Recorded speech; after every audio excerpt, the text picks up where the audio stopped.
Thanks again for smashing that triangle button that plays us. This is The Works. I'm Jim. I'm Diane. So what do you call it? They called that VCR controls, right? The little triangle. I have no idea. You don't remember from Visual Basic? Oh, I thought you were talking about the kids today. Well, yeah, the kids today don't know what a VCR is. But No. So, yeah, thanks for smashing that start, go button. And appreciate you joining us. Just a reminder, we're going to have a couple of discussions about the Olympics. What's her face? The downhill skier. She's out now. Lindsey Vonn. Yeah. She's in stable condition. Yeah. They had to airlift her out. Yeah. I don't know too much more. And we were watching curling earlier, which is always fun. Mm-hmm. How do you describe it? Brush, brush, brush, brush, brush, brush. There you go. Pet insurance. Yeah, those will be upcoming. Topics coming up. Yep. And whole series on owning your own hot sauce business. And if anybody's interested in buying a hot sauce business, no, I'm kidding. Yeah. I know somebody who makes a good one. Yeah, or too many. That's a whole other topic. But sheer mouth. Yeah. So today, well, again, we were just talking about the Olympics, but today is the big game. You know, you're not allowed to say the SB word. Mm-hmm. So I like soup. Who does? Yeah, who doesn't? A bowl. But Bad Bunny's made news because he's going to do the whole show, his whole halftime performance in Spanish. Oh, the Bad Bunny. So there you go. Not sure how I feel about that, nor do I think anyone cares. Today I wanted to talk about, again, something recently in the news that is shocking, that we had it wrong the entire time. The food pyramid. Yeah. What we learned in the 70s, which, by the way, I had no idea actually came from Sweden. Oh. Yeah. Or at least that's what the internet told me, so I'm sure that's probably wrong. But the internet-y. Yeah. So how did we get that so wrong? That I don't know. South Park got it right. Well, no, that was not the food you should eat. It's how you ate the food. Remember? It was but reversal. It was also the pyramid was upside down. Oh, well, yeah. They did. Did theirs look the same? Okay. They just turned it upside down. Oh, okay. Very good. Well, Simpsons did it. Simpsons did it. Yeah. Well, I know Cartman decided to eat the other way. No, yeah, that was a different episode. Yeah. Okay. Fair enough. But yeah, how did we get that wrong? That we went, and again, the pyramid, again, truly, I guess, what do you call it now? An upside down triangle? Mm-hmm. Inverted. Yeah. Those educated folks, but that first layer, remember, it was more grains. It was dairy at the top. Well, it was dairy. Fats and oils at the top. Mm-hmm. Then proteins. Then meat, proteins, then dairy, then vegetables, but grains were the base, the most. Base. You had to have the most grains. Now here's the worst part about that. Well, again, in retrospect. So this is the 70s. There was a lot of things going on with agriculture, food industry. And if you think about, and again, I'm not saying this is necessarily conspiracy theory. We were just talking about those, but lobbyists have a lot to say in representing these different boards, dairy, meats, and all that. And until they, or who, raised a fuss about the spraying of crops, some of the big issues has always been as corporate farms haven't become a thing. Back in the 70s, they were farmers, right? It wasn't a corporate farm.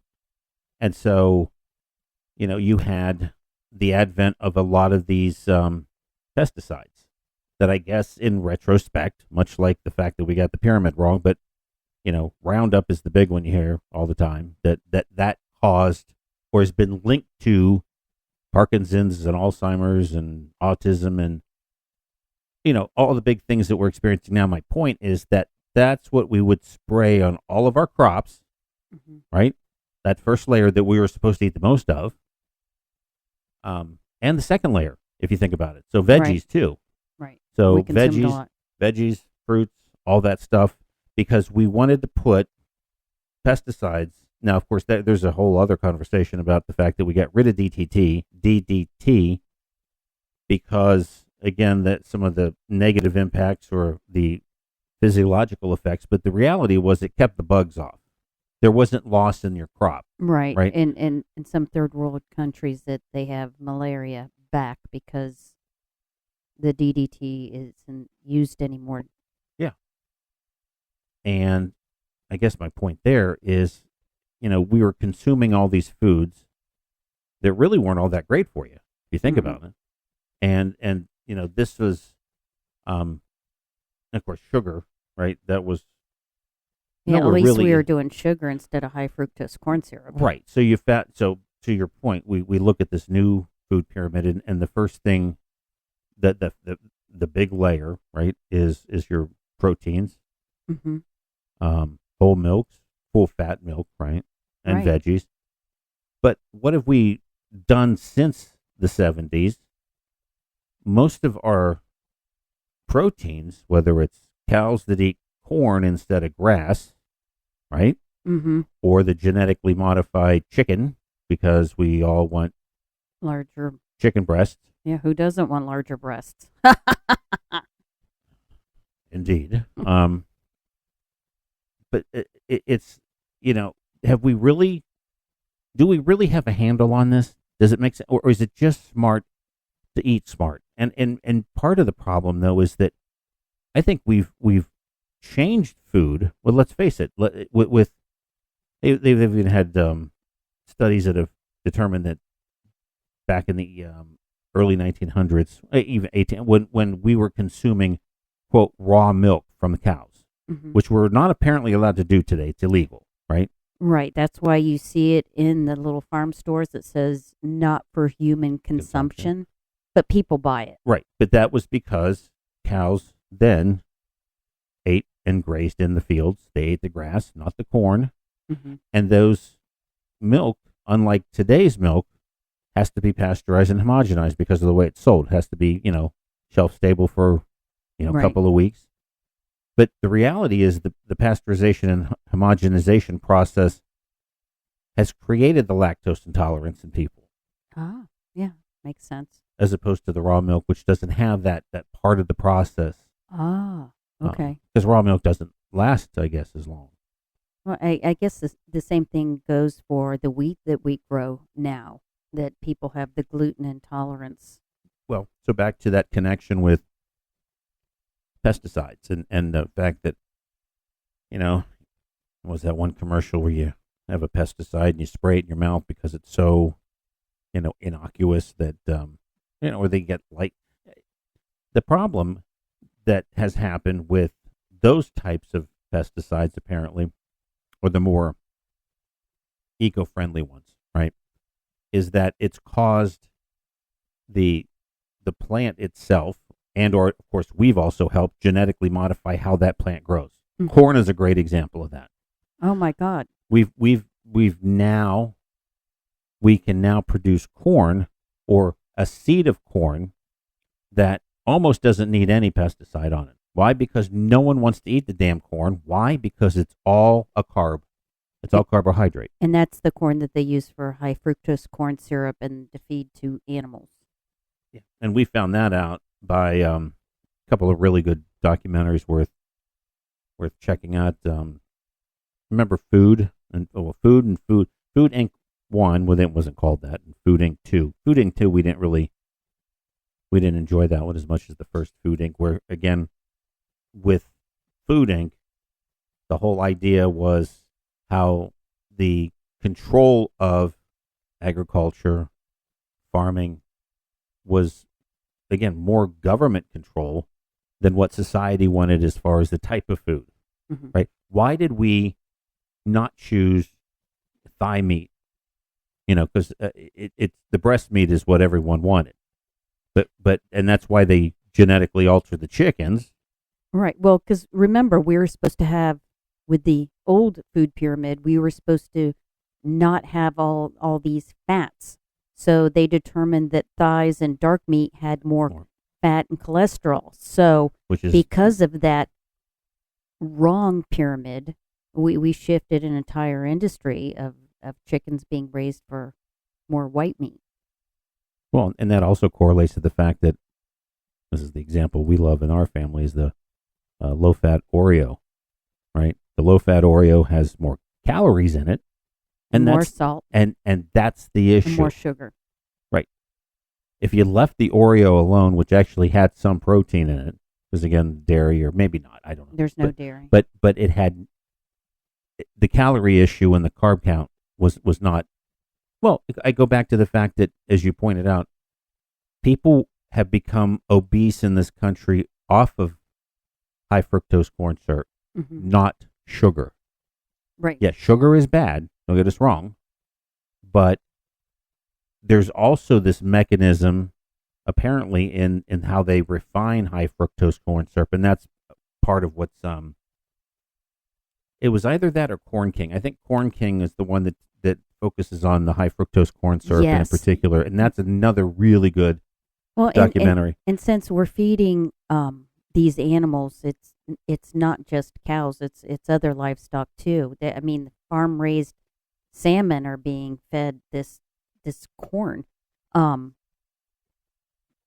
but even though we've changed the food pyramid to have more proteins, if we are feeding our livestock this tainted, and that's not the right word, but this modified corn, we're still ingesting too much grains because corn's in everything. And again, to your and as you point out earlier, I think this is again I'm mixing up either Food Inc. or Corn King, but one of the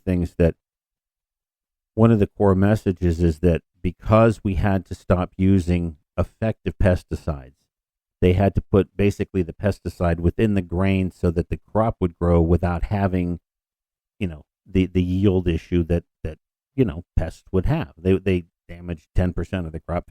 Who knows? But the fact that corn, like in the old days, corn actually had protein in it. It's that outer shell. And now, unfortunately, corn is mostly a carb. And also, as you point out, a component of high fructose corn syrup. Right. And as they have proven, the consumption of high fructose corn syrup causes more weight gain than regular table sugar. I think, again, there's this correlation. I don't know, again, chemically, if there's something going on. As a matter of fact, another good show that we haven't seen in a while, that Nazi Hunters. Remember the one of the plots in that was that how cliffhanger that they were going to create high fructose corn syrup. They brought the German scientists over here, hid them. That's the isn't that the one with Pacino in it? Yeah. And so they brought the German scientists over to the U.S. and the U.S. was paying them to create a sugar substitute. Because for whatever reason, we've associated sugar with calories. And again, that, right. but it's this is feeling the cessation, right? That's the word. When you have something that, as a treat, has sugar in it, your brain reacts differently to it than corn syrup. I don't think you crave it as much, but you can't find real sugar in things. Or it's in stupid things like ketchup, or they've taken the corn syrup out of ketchup. Right. Yeah. But go ahead. That show, Corn King or King Corn, what was it? King of Corn? King Corn.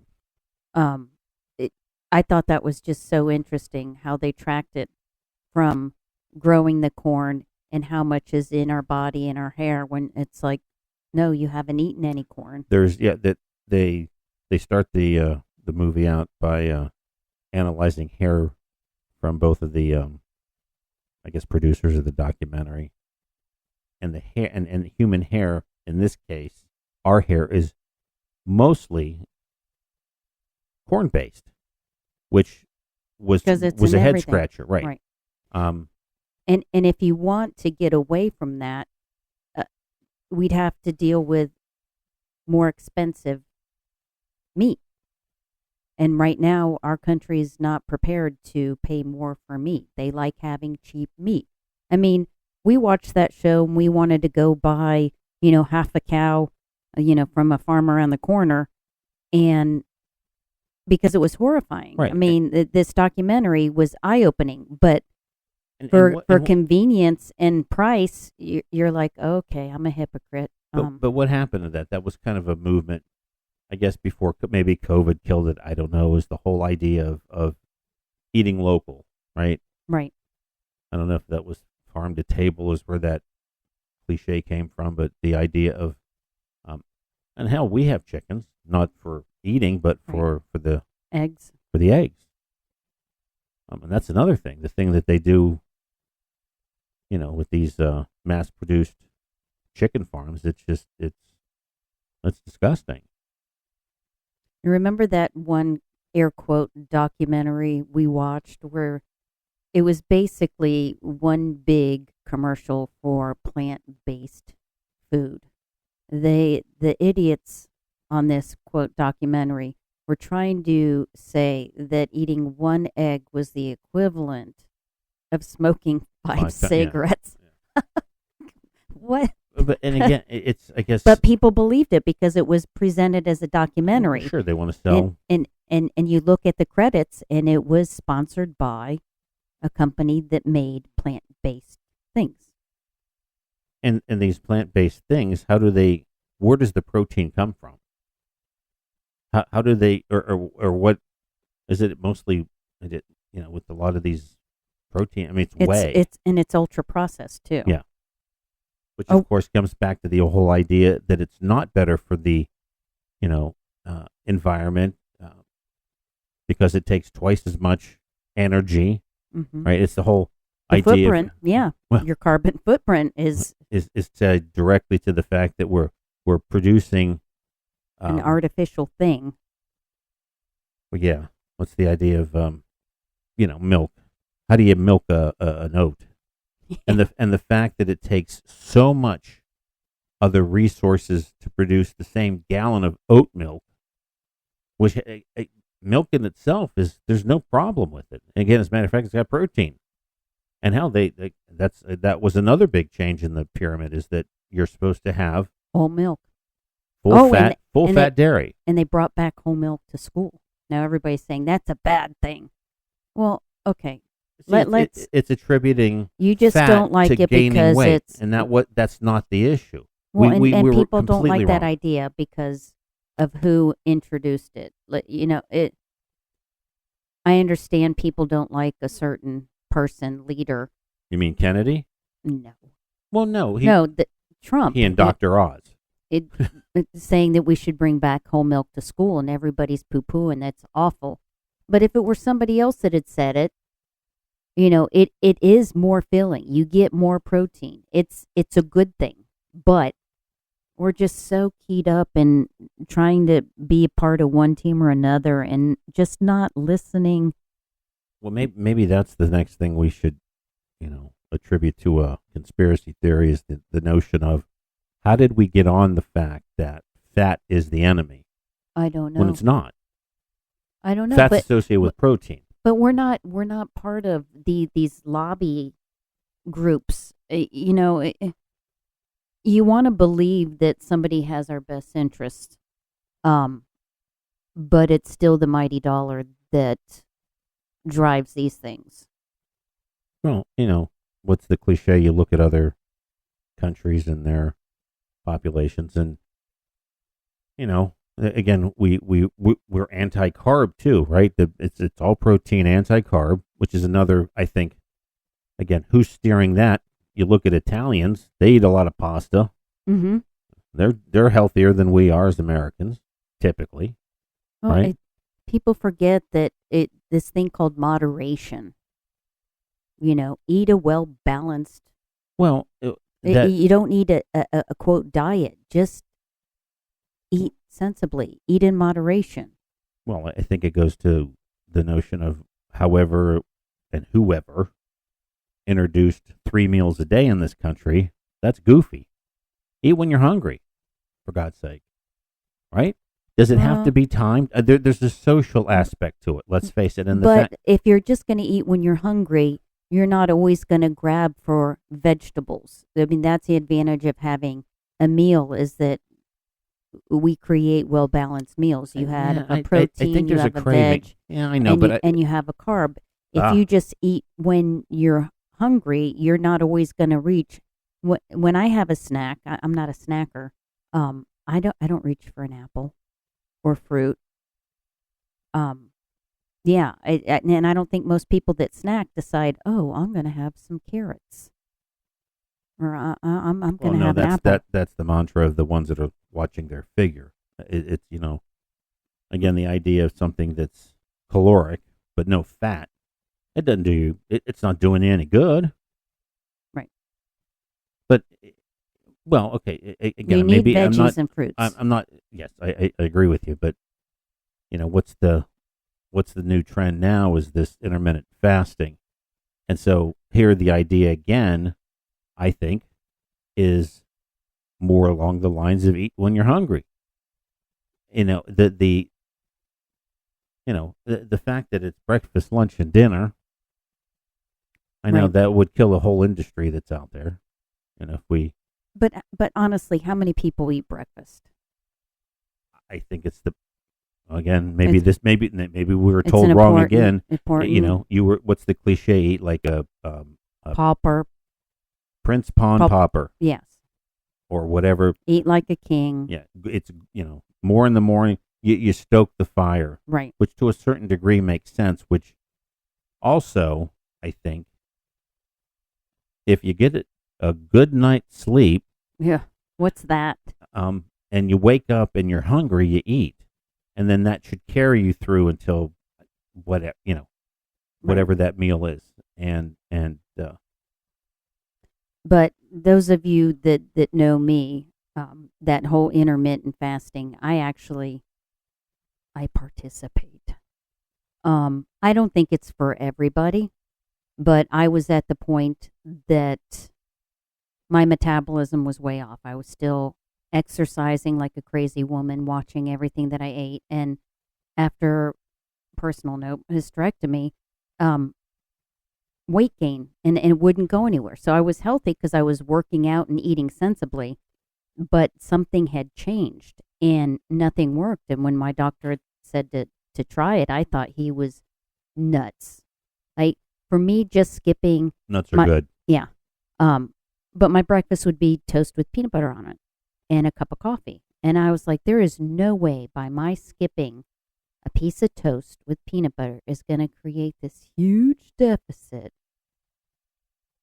Well, I But think it was 20 pounds no. easy, and I'd rather control when I eat than what I eat. So I think in that case, the answer probably lies more in the fact that when you're eating, in my opinion, when you're eating 3 meals a day, you're keeping your stomach always busy, occupied.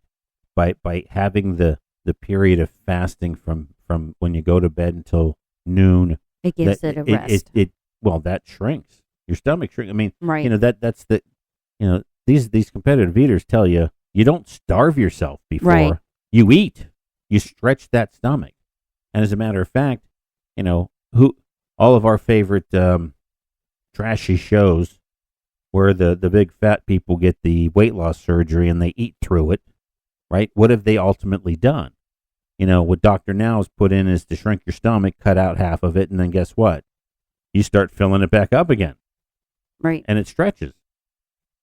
The notion of, like I said, I'm not saying that we all need to adopt the eat when you're hungry idea. And again, that I think the intermittent fasting has something connected with that. There's a correlation. Yeah. The fact that, again, like you said, it's not that 300 calories in the morning make a big deal. It's 300 calories times 365 in a year, right? That's okay. That's probably 20 pounds. You Right. skip that. And again, and what I think then the effect is that with a smaller stomach, you eat less. Right. So when you do finally get to eat anything you want, because that's Right. the utopia. We all want that. And of course, Now you've got the GLPs and all these pills out there that allow, and there is, of course, some psychological, there are not just that, physiological things going on in your brain to, I mean, damn it, if food didn't taste damn good, Right. and of course, it's the bad stuff that tastes good. I mean, to me. Right. Well, we both have different ideas of what our go-to. You're sweets, and I like Not sweet. yeah, I like chips and cheeses and hot sauce. Did you Yeah. hear me say hot sauce? Yeah. That should probably Quit give rolling everyone your a- eyes. Yeah. My favorite hobby. Anywho, So yeah. No, good conversation. I think I said we've got a couple other neat topics to we always have neat topics, I think, that we want to talk about. And of course, certainly anything y'all want to hear, any comments, we'd love it. Certainly. And we did get a suggestion of maybe having a conversation about what,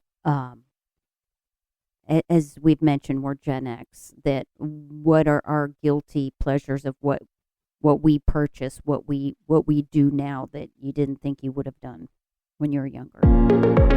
blame everything on baby boomers. Well, I mean, there's going to be no. That's all right. That's a topic for another day. Yeah. So, no, that's a good suggestion. And until the next time, I'm Diane. I'm Jim. You are listening to The Works.